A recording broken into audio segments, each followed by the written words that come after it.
Tu vas pouvoir dès maintenant arrêter de filtrer et défiltrer à la main en utilisant un système multifiltre dynamique sur tous les champs de ton tableau. Pour insérer des blocs de saisie, tu iras dans Développeur, Insérer et tu choisiras une zone texte que tu commenceras par dessiner au-dessus de la colonne D, que tu dupliqueras et que tu ajusteras autant de fois que le nombre de fils dont tu auras besoin pour analyser tes données. En activant le mode création dans Développeur par un clic droit sur Propriété sur la zone de texte, tu remarques que la première zone de saisie qui a été créée s'appelle Textbox 1 et que le nom de la quatrième zone de saisie qui a été créée s'appelle Textbox 4. Maintenant que tu as identifié les noms, tu peux désactiver le mode création et après un clic droit sur la feuille, tu vas choisir Visualiser le code. Tu vas ensuite sélectionner la zone de texte la plus à gauche qui s'appelle Textbox 4 et tu vas définir la variable filtre de la manière suivante.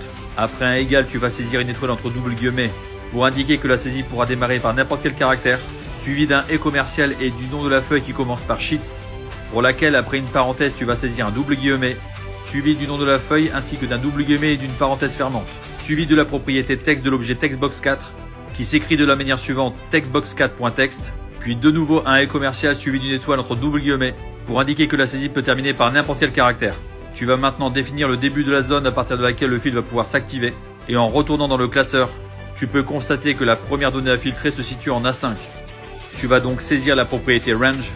Tu vas donc saisir entre parenthèses la cellule A5 entre double guillemets, suivi d'un point et de la propriété qui s'appelle autofilter, pour laquelle après un espace tu vas définir la valeur du premier paramètre qui s'appelle field, suivi de 2 points égales, suivi de la valeur 1 puisque les données à filtrer se situent en première colonne. Après un point virgule, tu vas définir la valeur du second paramètre qui s'appelle criteria 1 et qui aura pour valeur après les signes 2 points égales le nom de la variable filtre qui a été définie juste au-dessus. Maintenant, si tu retournes sur la feuille Excel et que tu saisis une information dans la première zone de texte, tu remarques que les données sont filtrées dynamiquement par rapport à l'information saisie. Et si tu souhaites étendre cette fonctionnalité aux autres zones de texte, tu sélectionnes le bloc de code et par un CTRL-C, CTRL-V, tu colles le résultat. Tu vas modifier le nom de la fonction et remplacer le nom de l'objet Textbox 4 par Textbox 3. Et la valeur field passera de 1 à 2 pour filtrer sur la seconde colonne. Tu colles de nouveau le résultat, tu modifies le nom de la fonction.